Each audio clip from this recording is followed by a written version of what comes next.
For over 25 years, John Trinkhaus collected data on things that annoyed him or sparked his interest and ended up writing over 80 academic reports on them. Like in 1982, he got annoyed when somebody didn't come to a complete stop at an intersection near his house in New York. So he ended up writing Stop Sign Compliance and Informal Look. Every year for 3 years, he went out to 4 different intersections collecting data on how many people come to a full stop, how many people do a rolling stop, and how many people don't stop at all. Each year, he went to each location twice for a 90-minute observation and found that only 40% of people came to a complete stop.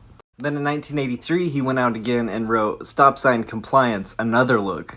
Altogether, there were 5 stop sign compliance papers, culminating in Stop Sign Compliance, A Final Look. Over those 17 years, he found that period full stops went from about 37% to 1%. In visiting Santa, an informal look, he found that of 300 children queued up to meet Santa, about 80% of them looked indifferent to meeting Santa. In wearing baseball-type caps, an informal look, he found that 40% of people at a downtown college wore their hat backwards, but only 10% of people in a college at the outer borough of the city wore their hat backwards. Here's a handful of some of the other titles of his papers.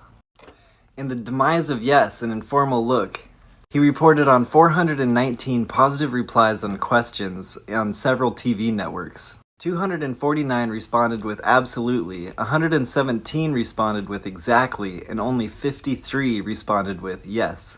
Trinkhaus was awarded the Ig Nobel Literature Prize for all these papers in 2003.